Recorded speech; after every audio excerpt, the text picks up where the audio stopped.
Hi there and welcome back to Damn Parenting. I'm your host Eva, fellow parent, recovering doom scroller, and self-appointed expert at hiding my own phone from my child. And if you're here, chances are you're an international parent living in the Netherlands, trying to balance the magic of Dutch childhood freedom with the very real reality of little eyes glued to little screens. So let's say it out loud. Why the hell do we hand small supercomputers to children and then we act shocked when they can't focus for 30 seconds without a dopamine hit? Today, we're exploring the complex relationship between kids, schools, and smartphones. Researchers like Angela Duckworth and Jean Tvinge have highlighted phones kill focus, phones kill memory, phones kill sleep, phones kill just about everything except a child's ability to do a stupid TikTok dance in the Albert Heijn aisle. And here's the kicker. Many of us choose Dutch or international schools because we trust in the famously carefree, happy Dutch childhood. More play, less pressure. But the world has changed fast, and sometimes even the best schools can't keep up with the technology in our children's pockets. So you're sitting there in your gezellig Dutch home and wonder, should I speak up? Will the teacher roll their eyes at me? Will my kid be the only one without a phone? Am I overthinking this? And if that sounds like you, you're not alone. Are we protecting our kids from phones or just hoping they'll magically self-regulate in a world designed to hijack their brains? Let's talk about what's happening in countries around the world. Many are restricting or banning smartphone use in schools to curb the distractions and promote better learning. Nations like France, China, Australia, Canada have implemented bans or strict guidelines, and others like Italy and Denmark are moving towards similar policies. Globally, there's growing momentum for phone-free classrooms, especially for younger students. And right here, parents are starting to ask, why not us too? Which brings me to today's guest. I'll be joined by Danielle, a member of the Opgroeien Smartphonevrij, a grassroots movement born when they saw in the UK and other countries were acting, but here, parents can't wait for the government to take care of everything. Sometimes it's up to us as parents to stand up for our kids' real childhood. Knees scraped, memories made, screens left behind. And I'll be honest, this episode might make some of us squirm. It might even sound guilt-driven, but hey, I'm the first to admit I feel guilty myself. How many times a day do I pick up my phone just to check Bound Radar and end up lost in a notification when my child watches on? It's way too many. I'm not perfect and I want better for her. And I know you do too. So buckle up, silence your phone. Seriously, go silence your phone. And join us for a real talk about smartphone schools and how we as parents can help our kids stay kids. So let's rewind a little bit. Smartphones didn't just land in our hands all that long ago. The first iPhone came out in 2007. Back then, it felt like a magic trick. Maps in your pocket, camera in your fingertips, constant connection with everyone you love. What could go wrong? At first, no one really worried about what these little screens were going to do to our brains. If anything, we were amazed at how fast kids could swipe before they could talk. And they look like geniuses. Our little ones are going to be digital superheroes. But then, within 10 years, researchers and parents started to notice something was off. Teachers in the UK began sounding the alarms. Students aren't just distracted, they're chronically distracted.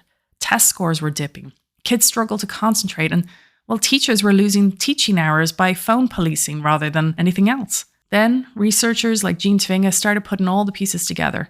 In her groundbreaking work, iGen, she showed that the rise of anxiety, depression, and sleeplessness among teens and preteens directly mirrored the explosion of smartphone and social media use.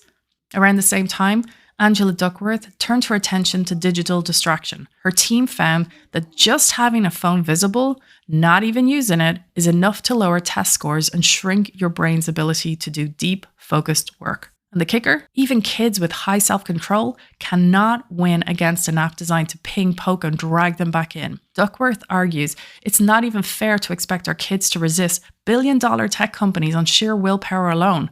They need structural rules to protect them. Meanwhile, countries like the UK took these findings seriously. Schools began banning phones altogether during the school day. And guess what? Behavior improved. Focus improved. Kids went back to, well, just being kids for those few hours. So the signs were there. We knew it's not about screen time. It's about rewiring developing brains in ways no generation before has faced. And yet, here we are in the Netherlands, where some schools have guidelines, some don't. And many parents feel alone asking, should my 9-year-old really need a smartphone to have friends?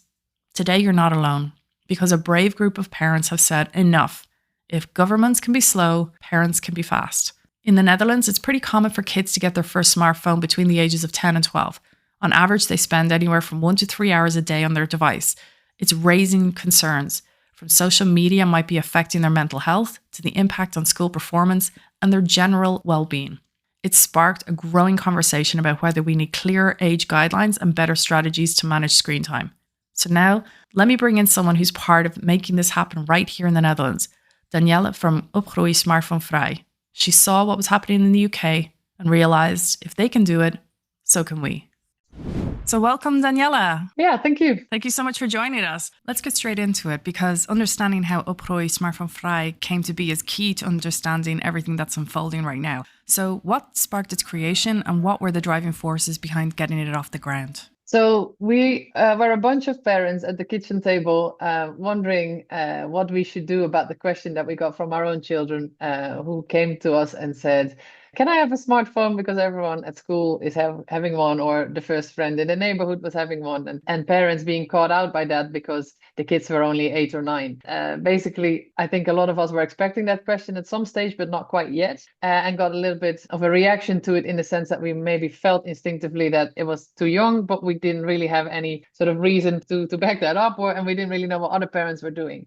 So individual parents started to ask around and realized that quite a lot of parents had the same concern or the same worry, but it seemed fairly impossible not to give in because everyone else seemed to have already given it or was also in the process of doing that. And then we saw that there was a parent movement in the UK, which was a smartphone-free childhood. And they had a very similar approach and had started to come together with a group of parents, just a small WhatsApp group, initially 2 people, and then it went viral and it was 1,000 people. And now it's like 350,000 people on all sorts of channels in the UK getting involved. And we thought the issues are so similar. This is a global thing as parents. We're all in this impossible position of either we give in and give them a smartphone with all the kind of risk and harm that potentially could come from that, or we don't, and then we isolate them from friends at a crucial time of their development when that all starts to become super important.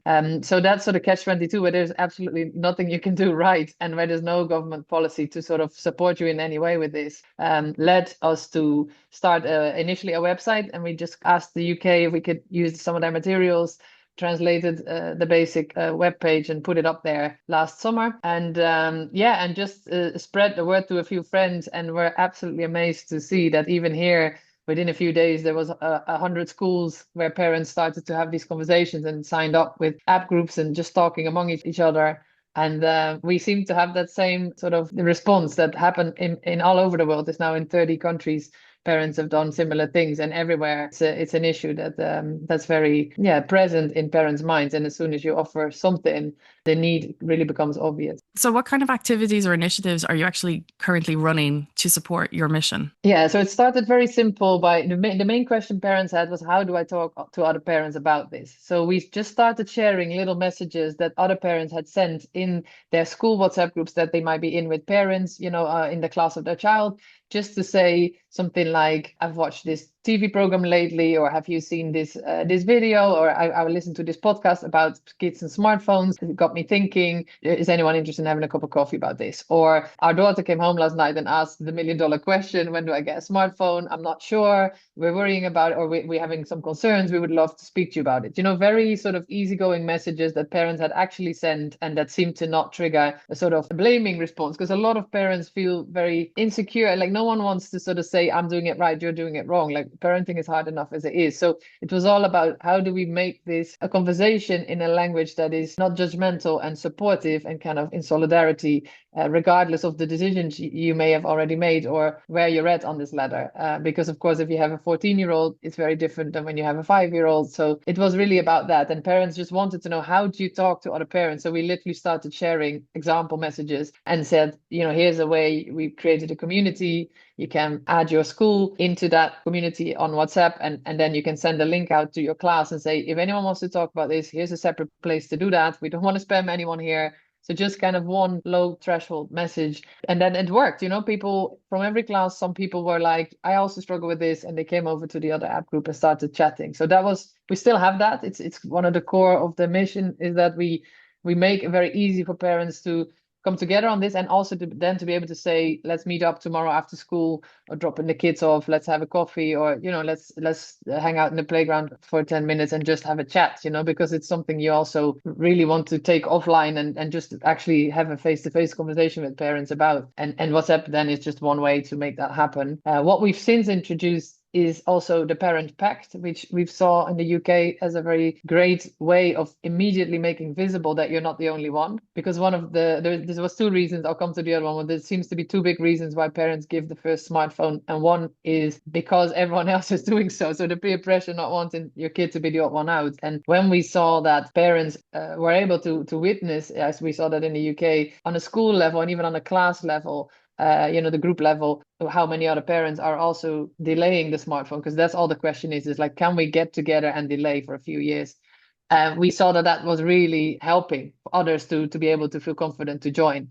So we started this parent pact, and it really is a way to sort of show support for the idea of delaying. Of course, it's not a legally binding thing. We're not going to go check like where, you're even anonymous. You just sign up and say, my kid is in year 5 on this and this primary school, and we are also intending to delay the smartphone till at least 14.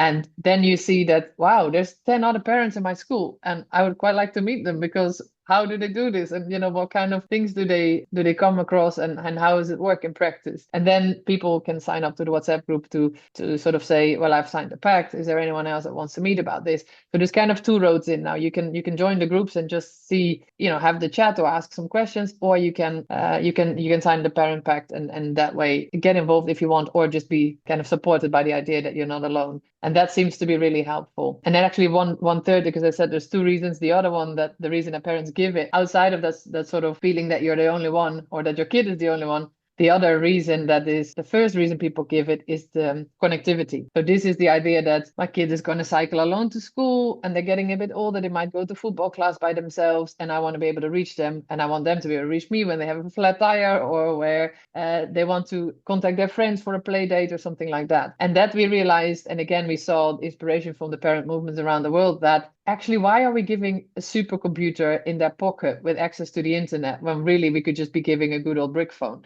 The Nokia we all remember from our own youth. They still exist. They cost about 30 quid. You can buy them in any phone store with a prepaid card, or a cheap call and text only subscription. So there's options there that actually do the job for those first few years. And all we've kind of said was, can we keep the connectivity and not immediately also introduce everything else that comes with the internet in your pocket on a supercomputer that really is there to draw your attention the whole time. And I think for a lot of parents, it was kind of a groundbreaking idea that they still exist. And actually, why do we say phone when really what we're talking about is not really a phone? And a lot of parents started to share ideas. Oh, we bought this device, and kind of started leaving reviews about how good or bad they were. Some parents said we all introduced a landline together again so that friends can call each other. So people started really to sort of co-create solutions for this connectivity thing, and said, is there other ways that we can obviously not cut them off from friends, but actually do protect them against the other things that come with smartphone use? So we evolved that way, and it's a very practical, hands-on thing of like, if we do this together, we can start to change the social norm ourselves. And of course, a lot more needs to happen in the country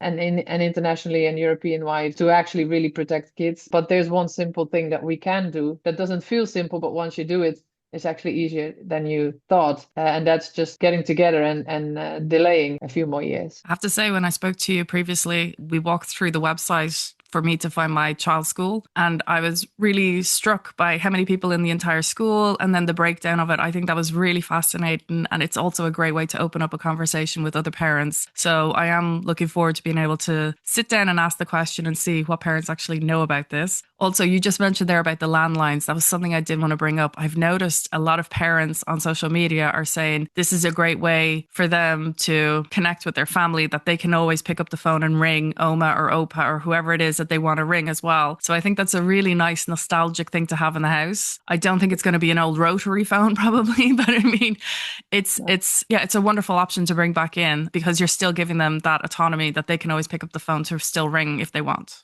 Yeah, and it's also just something weird. Like, I realized when I was going to Albert Heijn and left my kids at home for the first time for a few minutes, and I thought, oh shit, they can't actually even call the fire brigade if the house is on fire. I just started thinking, like, we actually don't have a way for them to connect with anyone. This is weird, really. And I don't want them to, to constantly necessarily be on the whole internet. But our house isn't connected to anything unless everyone has their own personal device on them. And the same thing for us. I don't want to be constantly on my smartphone, and I really just want to be able to ring. So we've now, for the meantime, put an old Nokia in the house. It's a mobile, but it's kind of the house mobile, so to say. And that one just sits there always on the shelf. Even my parents have the number, because I realized sometimes I just want to put my phone off, and I don't want to have all the notifications. So I think a lot of parents are also struggling with their own phone use and thinking, actually, how can I reduce the dependency on that? So there's all sorts of funny things start happening when you start looking at replacing some of these, some of these dependencies that we've created. And it's not easy, and not everything is obviously replaceable, but there are ways. And even for example, WhatsApp, there are parents that have said, look, we have one smartphone that lives in the house that the whole family can have their WhatsApp groups on, from sports clubs and school and whatever. But it stays in the kitchen, and it's a way to be connected, but you can't have it in your pocket. It's not, it's not your personal computer 24/7, but it is your way to stay connected to, the clubs or the various app groups that you may be in. So it's really hopeful, I think, to see parents starting to actually, co-create solutions to this, and particularly on the connectivity one, there's quite a lot you can do. And same with practical things like, they need apps for when they go into high school. A lot of these things can actually also be accessed on a desktop computer, right? And on a laptop. And that's not to say that that the gateway to social media and other apps cannot also be through the desktop, but the 24/7 access really is what creates, for a large part, this sort of gateway to heavy use and overuse and unrestricted and unsupported use. And that really, there's other options for that. But parents quite often in the beginning are a bit surprised, because they just hadn't really thought that there was other options. We just say phone, and actually we've just gone to the default of that being a full-fat smartphone. So how can individuals, parents, or schools get involved with or support your work? So basically, I think we support each other. It's not so much about supporting our work. We're still just parents at a kitchen table trying to make this a thing that every parent can access. So for international parents, we've got a few things. So we've got a WhatsApp community for English speakers. So there's people around the country who just prefer to ask questions sometimes in English, and we translate some of the materials in there. If you just want a group of like-minded parents or supportive parents to talk to in English, everyone's very welcome to join that. And on the website, you can see a little WhatsApp symbol, and you can click the English language group, but we can also share the link. And what we are doing is trying to translate some of the actual materials into English, which ironically, they often came from English. So if you want already to read up more, I would really say check the Smartphone-Free Childhood UK website as well, because that is ahead of where we are. That's got amazing resources. And just to get involved in the issue, I think it's a very good place. And we're trying to also work on getting all the Dutch materials in bilingual so that everyone can access those.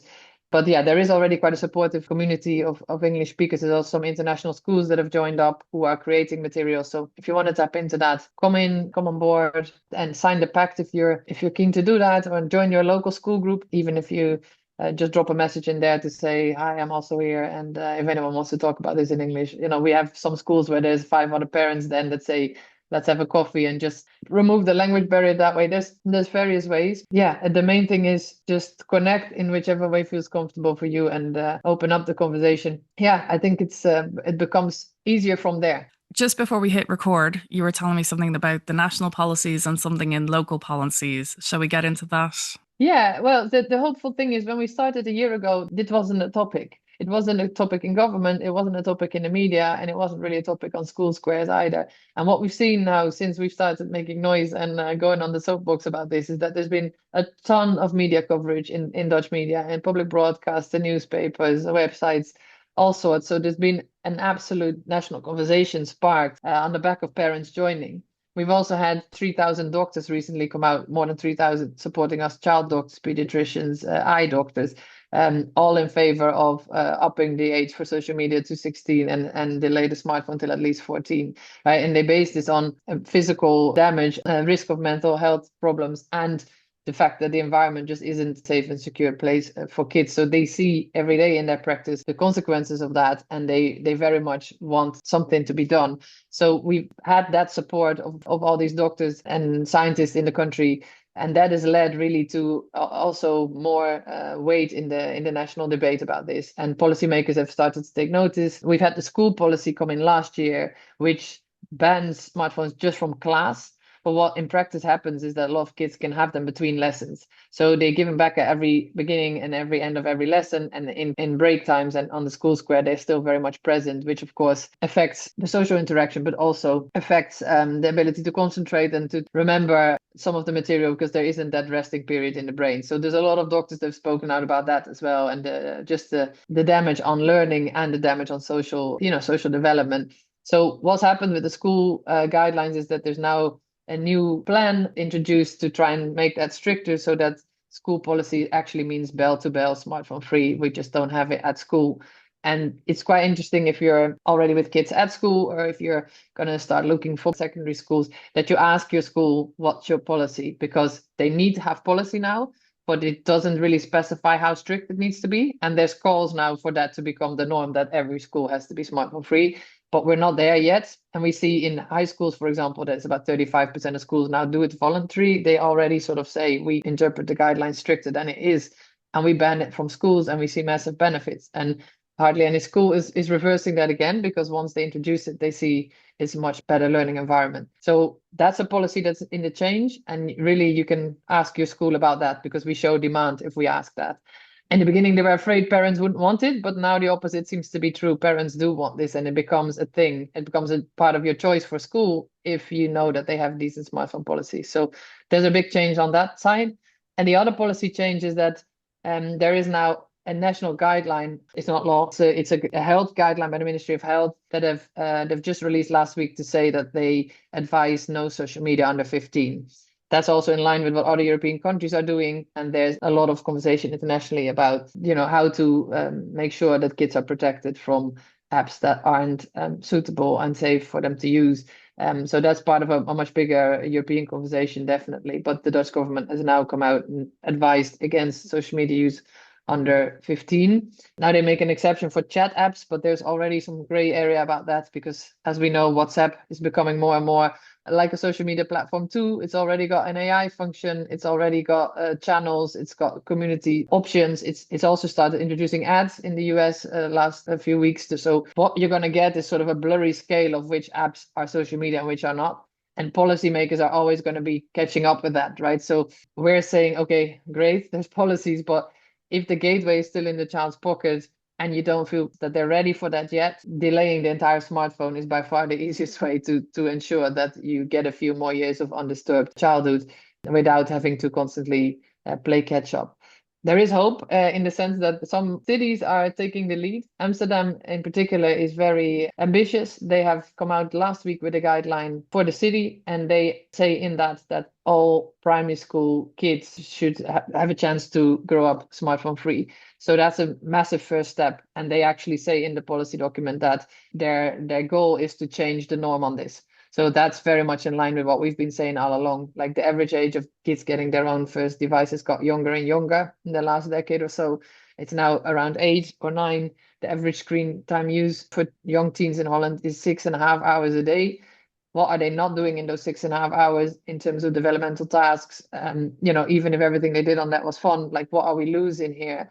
And not even talking about the physical damage on eyes and the mental damage or that comes with using these platforms. So Amsterdam is really trying to be ambitious there, and it means that if you still come across schools that say, well, we need WhatsApp groups for the kids because they need to learn how to use this, you can now say, well, the city council has actually brought out new guidelines where they actively advise against that. So I think it will give Amsterdam parents a real, supportive document and a real kind of a way to go and break open that conversation and say, have you seen this new guideline? It's going to help also with talking to school leaders and anyone else in your child's environment that may not be on board with this change just yet. So we notice that parents quite instinctively very often feel that they want to do this, but it's practical things that get in the way. And hopefully, having the city on board like that is going to help take away some of these practical consequences that we're still experiencing in this transition, because it does really feel like this is the beginning of a shift that means we're going to look back on this, I think, in a decade and think, how did we ever just let it happen as a society that we gave childs of any age an unrestricted, full-blown smartphone in their pocket, and trusting that the tech companies would deal with that in a way that puts their health and development first. I mean, that was always an illusion, and I think it's a wake-up moment for society, and it's hopeful to see that Amsterdam is acknowledging that fully. And one of the first pages in the document is, how can we minimize the harm of this? And of course, there's always been chats about, oh, there's loads of stuff that they learn online, and how can we make sure that they access the things they want to access? But when it comes to their own device in your own pocket being the gateway, I think we're seeing a bit of a reckoning with that, and thinking, can we just introduce internet usage gradually in a way that doesn't really expose them to the whole world that's out there on a smartphone from day one. Well, Danielle, thank you so much for joining us and for all the work you've actually been doing. Again, it's without the roundtable of parents like yourselves who are actually creating this movement, the grassroots movement that it is. So thank you so much for joining us, for sharing all this information. All the information she has mentioned will be put into the show notes. So please be sure to click on there and do browse. Even if you're not thinking it's not for me yet, you will be surprised that when you do click into your province, into your city, into your school, and into all the groups, you will actually see there's some people whose children haven't even started yet, have already signed up. So they will be starting in 2026 or 2027. So do check that out. Danielle, thank you so much for joining us here on Damn Parenting, and we're wishing you best. And I've definitely already signed up our daughter for that.